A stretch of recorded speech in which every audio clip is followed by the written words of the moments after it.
नारायणं नमस्कृत्यं नरं चैव नरोत्तमं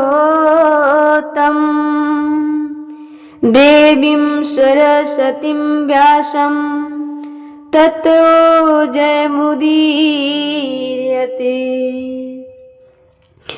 राधा तू बड़े भागिनी, कौन तपस्या की,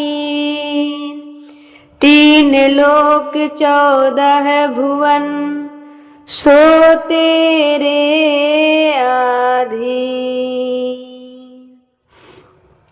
आए हो तो प्रेम से लो हरि का नाम, सभी भक्तों को डिंपल की राधे राधे श्याम। सीता सीताराम। प्रेम से बोलिए श्री भागवत महापुराण की जय। कृष्ण कन्हैया लाल की जय। श्री राधे सरकार की जय। सभी भागवत प्रेमियों को स्वागत है हमारे YouTube चैनल पर। आप सभी का जीवन आनंदमय हो, खुशियों से भरा रहे। आप सभी को कभी भी जीवन में कलेश स्पर्श भी ना कर सके, इन्हीं शुभकामनाओं के साथ मैं कथा में आगे बढ़ूंगी। कल की कथा में आपने सुना कि भगवान ने अपनी प्रतिज्ञा तोड़ दी। किसके लिए? भक्त के लिए। पितामह भीष्म ने प्रतिज्ञा की थी, भगवान कृष्ण को अस्त्र शस्त्र उठवा के रहूंगा युद्ध में। और भगवान श्री कृष्ण ने प्रतिज्ञा की थी कि मैं अस्त्र शस्त्र नहीं उठाऊंगा। जब पितामह भीष्म ने बाणों की बरसात की तो भगवान कृष्ण ने रथ का पहिया उठा लिया, अपनी प्रतिज्ञा तोड़ दी। किसी ने पूछा, प्रभु आपने अपनी प्रतिज्ञा क्यों तोड़ दी? भगवान ने कहा कि अपने भक्तों की प्रतिज्ञा की रक्षा के लिए आज मैंने अपनी प्रतिज्ञा तोड़ दी, ताकि भक्त की प्रतिज्ञा ना टूटे। इतने कृपालु भगवान है, और हम इन्हें भूल जाएंगे तो हमारा गति तो बिगड़ ही जाएगा ना। भगवान भक्तों के अधीन है। भगवान कृष्ण कहते हैं, अहम भगता पराधीनो हिमवसतंत्रियुद्विजया।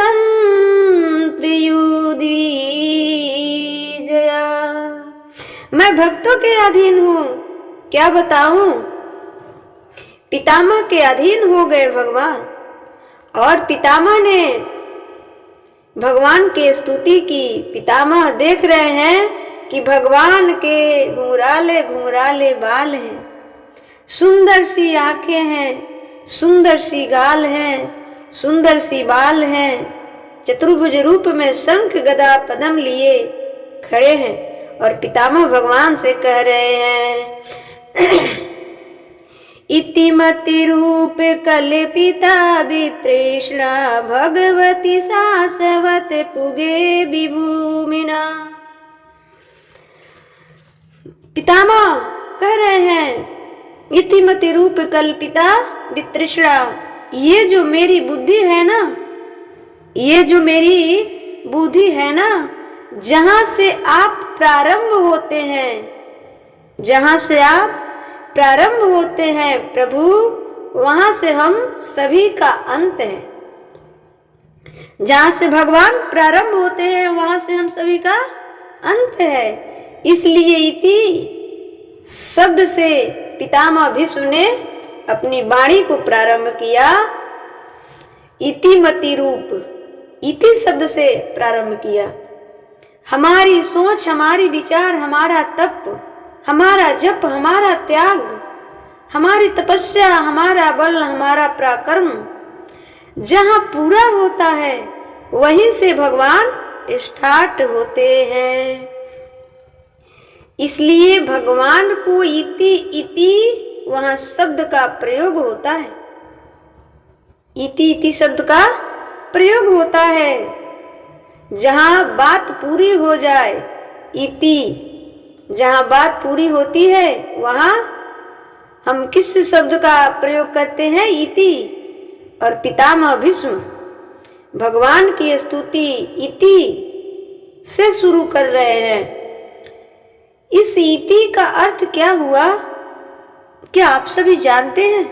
यदि जानते होंगे तो आप सभी कमेंट करके अवश्य बताइएगा।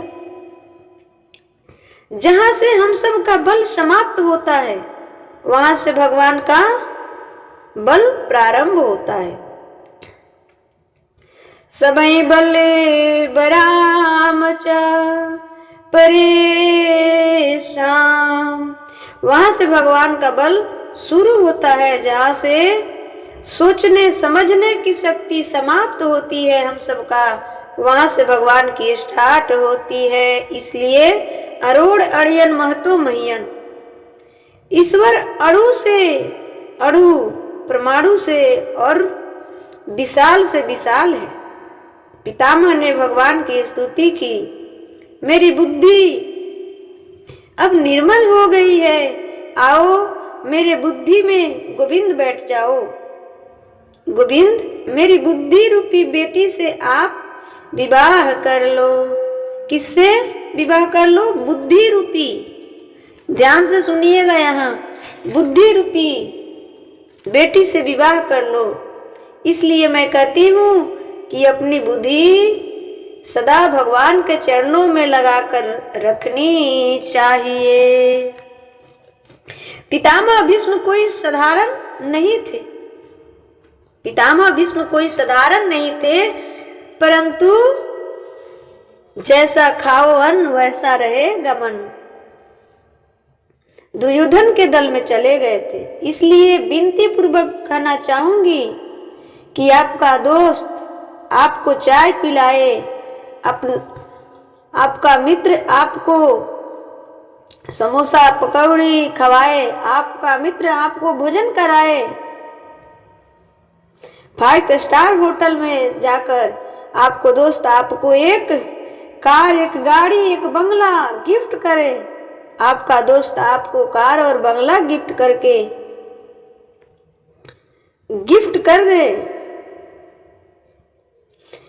गिफ्ट करके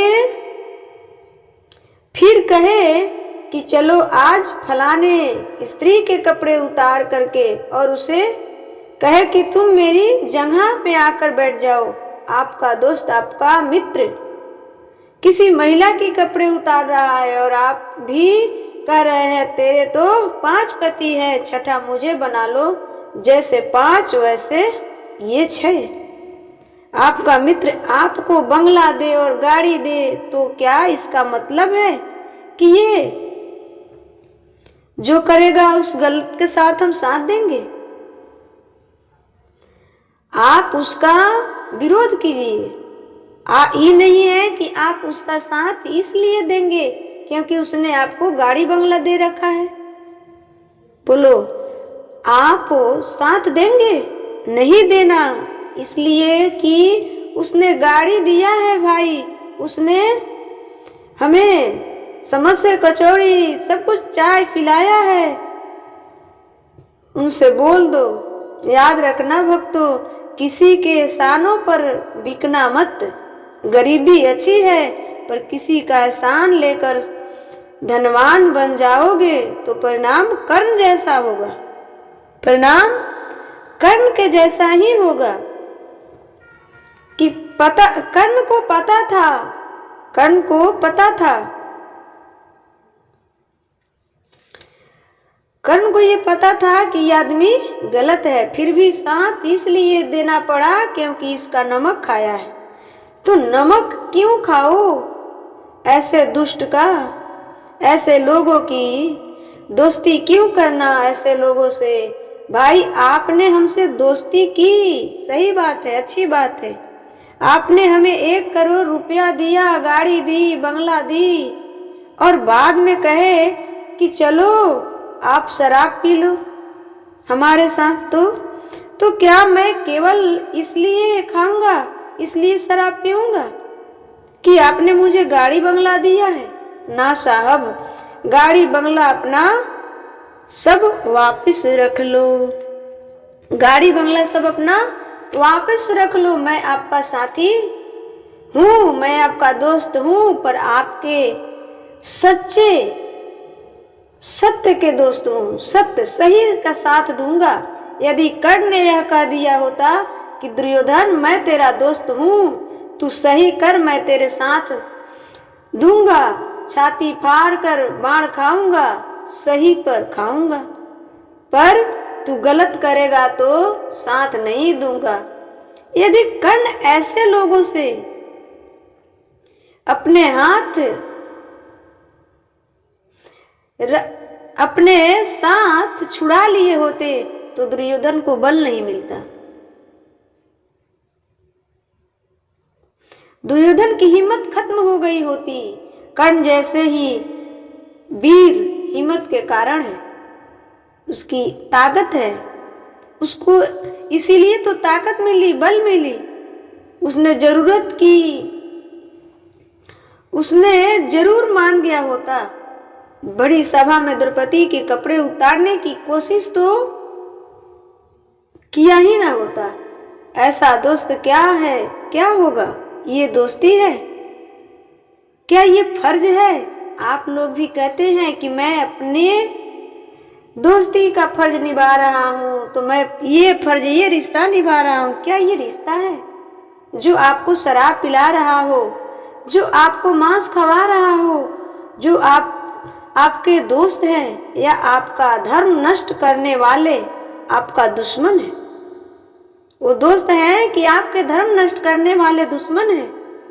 आप कहते हैं कि हमारे दोस्त के साथ शराब कभी कभी पी लेते हैं, तो कभी कभी शराब पीने वालों कभी कभी नाली का पानी भी पी लिया करो ना।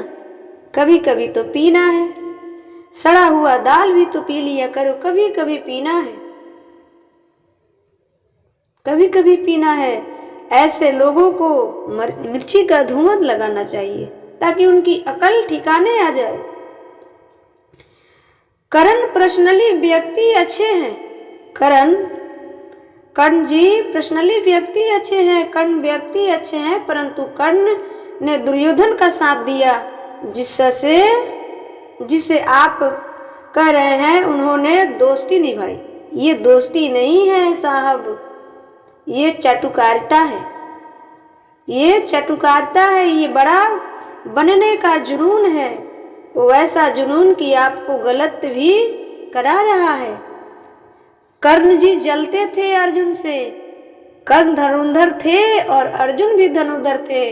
दोनों में कंपटीशन था कि श्रेष्ठ धनुर्धर कौन। घोषणा हो गई कि अर्जुन सर्वश्रेष्ठ धनुर्धर है। कर्ण जल गए। कर्ण को लगा नहीं, अर्जुन धनुर्धर नहीं हो सकते, श्रेष्ठ धनुर्धर तो मैं हो सकता हूं ना। अच्छा, मैं मान भी लेता हूं कि कर्ण श्रेष्ठ धनुर्धर है, इसमें कोई संदेह नहीं है कि कर्ण श्रेष्ठ धनुर्धर नहीं है। कर्ण जो है अर्जुन से भी श्रेष्ठ धनुर्धर है, ऑलरेडी है। परंतु आप श्रेष्ठ बनने के कारण भगवान ने समझाया था कि पांडवों की तरफ से चलो। कर्ण ने पांडवों की तरफ से युद्ध क्यों नहीं किया? इसलिए नहीं किया कि पांडवों की तरफ से वो जाएंगे तो फिर हमारे धनुर्धर की तो कोई काम नहीं, कोई बखान नहीं होगा। अर्जुन ही सब खेल रच डालेंगे, नाम उसी का होगा, सामने रहेंगे अर्जुन। यदि हमारे हाथ मर गया धोखे से अर्जुन, तो आप उनका नाम श्रेष्ठ धनुर्धर में होगा। नाम के भूखी थे, तो नाम की भूख है ना, उस नाम की भूख ने कर्ण को लड़ाया है। कर्ण को नाम की भूख ने लड़ाया है। भगवान ने मना किया तो भगवान की बात क्यों नहीं मानी? चलो ये बताओ कि आप अपने छोटे भाई को मार डालोगे इसलिए कि ये भी बहुत अच्छा धनुष चलाता है और मैं भी इसको मार डालूं, मेरा नाम हो जाए? कर्ण को पता था कि अर्जुन मेरा छोटा भाई है, ये पता था उनको। जब तक पता नहीं था तब तक तो लड़ना ठीक था, भाई हमें पता ही नहीं था। पर कुंती और भगवान कृष्ण ने दोनों ने जाकर बताया था कर्ण को कि ये पांडव अब तुम्हारे छोटे भाई हैं, तुम सबसे बड़े हो। ये जानकर भी कर्ण जी ने क्या किया कि ये मेरा छोटा भाई है, फिर भी उसे मारने का आपने सपना देखा। कैसी दोस्ती है, कैसी दोस्ती है, कैसी न्याय है। चलो छोड़ो, महाभारत में अर्जुन को छोड़ो और पांडव को छोड़ो, ये बताओ महाभारत में एक और व्यक्ति है जिनका नाम है अभिमन्यु, जो अर्जुन के बेटे हैं। उम्र है लगभग 18 से 19-20। अभिमन्यु की उम्र 18 से 19-20 होगा। सुभद्रा माँ के बेटे अभिमन्यु को चक्रव्यूह में घेर कर मारा था। चक्रव्यूह में घेर कर मारा था। उसमें कर्ण भी वहां पर थे, उसमें वहां पर कर्ण भी थे और कर्ण ने भी मारा था। अब बताओ, आपसे सवाल करती हूँ, आप में से कौन कौन ऐसा है जो अपने भतीजे को मार डाले? आप अपने भतीजे को मार सकते हैं? उस समय कर्ण कितने बड़े थे और वो 18-19 साल का बच्चा था। 18 साल के बच्चे को मारने में जरा भी आपके हाथ ना कांपे। ये कैसी दोस्ती थी मेरे भाई? इसलिए कहती हूँ, नमक रोटी खाना पर किसी के एहसान तले ना दबना, वरना दुर्योधन जैसे लोग कर्ण को एहसानों तले दबकर संसार का हर पाप कराते हैं। उनसे अच्छा है कि भूखे मर जाना अच्छा है साहब। गरीबी 4 दिन की होती है, पर एहसान किसी ने कर दिया आपके ऊपर तो वो सारी जिंदगी गाना गाएगा, मैंने तेरे ऊपर एहसान किया। संकट तो आज आया कल चल जाएगा, पर एहसान सारी जिंदगी के लिए बोझ बन जाएगा। इसलिए जितना है उतने में गुजारा करना सीखो। कर्ण के भी तो इच्छाएं थी, किसी ने आपको राजा बना दिया, अच्छा है, बन गए राजा। राजा बने, उसी रजगद्दी का तो कर चुका रहे हैं। भतीजे को मार के 7 महारथी ने, उस समय जब अभिमन्यु को मारा गया और युद्ध का नियम था कि योद्धा के हाथ में यदि तलवार नहीं है, धनुष नहीं है, अस्त्र शस्त्र नहीं है, तो आप उस पर प्रहार नहीं कर सकते हैं, नहीं कर सकते। योद्धा यदि रंथ से नीचे है तो आप उसे नहीं मार सकते। ये सारे नियम पितामह भीष्म ने बनाए थे, पर एक भी नियम को कर्ण जी ने, दुर्योधन ने, शकुनि ने, दुशासन ने, गुरु द्रोणाचार्य भी 4 ने वहां फॉलो नहीं किया, जबकि ये सारे लोग दिग्गज थे। ये सारे लोग क्या थे? दिग्गज थे। भाई अभिमन्यु तो बच्चा था ना इन लोगों के आगे।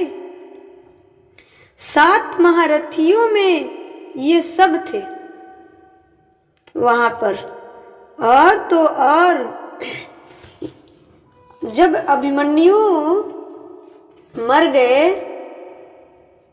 जब अभिमन्यु मर गए, अभिमन्यु जब मारे गए तो अभिमन्यु के मरे हुए सिर पर लात मारी, मरे हुए अभिमन्यु के सिर पर लात मारी थी जयंत्र ने, दुर्योधन के जीजा। जयंत्र, क्या नाम है? जयंत्र। दुर्योधन के जीजा ने मरे हुए सिर पर लात मारी। क्या कर्ण को रोकना नहीं चाहिए था? क्या कर्ण जी को नहीं रोकना चाहिए था? ये जयंत्र क्या कर रहे हो? मरे हुए पर लात मार रहा है, मर गया मतलब दुश्मनी खत्म। और इस बच्चे से क्या दुश्मनी है? और लड़ो, लड़े भी तो योद्धाओं की तरह लड़ते। रथ पर वो था तो तुम थे, उसके हाथों में धनुष था तो तुम्हारे। अब निहत्थे पर तुमने घेर कर सात सात मार लिया मिलकर। एक को कौन सी बहादुरी है, कौन सी वीरता है? ये तो कायरता है ना, ये बहादुरी नहीं है, ये कायरता है। इसलिए कर्ण व्यक्ति अच्छे हैं, कर्ण योद्धा अच्छे हैं, पर कर्ण ने जो दुर्योधन का साथ दिया वो सही नहीं। वो सही होता तो भगवान कभी न कहते कि तुम युद्ध ना करो। भगवान कर्ण से बहुत प्यार करते थे, बहुत प्यार करते थे। इसलिए कर्ण को हल्के में ना लेना साहब। इस धरती के सर्वश्रेष्ठ दानियों में नाम आता है, सर्वश्रेष्ठ दानियों में नाम आता है। गलती श्रेष्ठ पुरुष से भी होती है। मैंने जो गलती बताई अब कर्ण के गुण बताती हूँ, सुनो। कर्ण ने जब युद्ध के समय अर्जुन के रथ पर बाण मारा ना, तो अर्जुन का रथ कुछ हाथ पीछे चला गया। अर्जुन का रथ कुछ हाथ पीछे चला गया, 2-4 हाथ पीछे अर्जुन का रथ चला गया। और जब जब अर्जुन ने रथ पर बाण मारा कर्ण के, तो कर्ण का रथ 21 हाथ पीछे चला गया। भगवान श्री कृष्ण कहते हैं वाह कर्ण वाह। भगवान श्री कृष्ण कहते हैं वाह कर्ण वाह। अर्जुन बोला प्रभु आप मेरी टीम में हो कि उसकी? भगवान कृष्ण ने पूछा क्यों? अर्जुन ने कहा कि मैंने बाण मारा तो उसका रथ 21 हाथ पीछे गया। आपने नहीं बोला कि वाह अर्जुन वाह। और उसने बाण मारा तो मेरा रथ केवल 2-4 हाथ पीछे गया, तो आपने कहा वाह कर्ण वाह। भगवान बोले अर्जुन तुम्हारे रथ पर कौन है?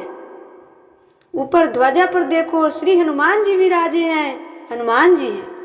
हनुमान जी की पूछ भीम भैया उठा न पाए थे।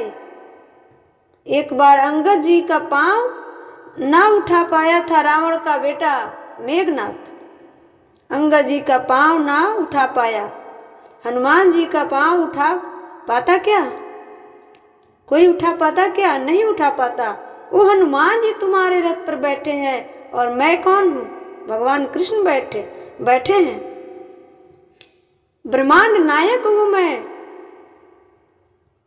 उंगली रखी भगवान ने अपनी और अर्जुन से कहा कि अर्जुन जरा मेरी उंगली हिलाओ। पूरी ताकत लगा दी अर्जुन ने, भगवान की उंगली टस का मस नहीं हुई, हिली ही नहीं।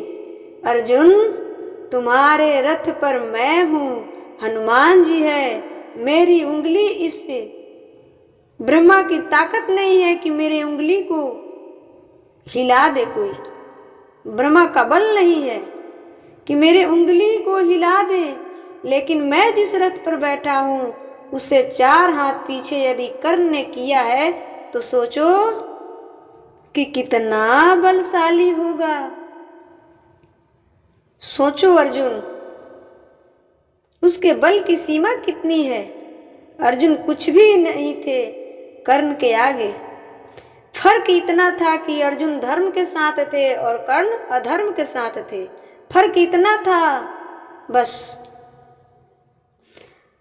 जब भगवान सराहना करते हैं, जब कर्ण का रथ पहिया नीचे धंसा और पहिया उठाने गए। इसके आगे की कथा मैं अगले में वीडियो में बताऊंगी। आज के लिए इतना ही।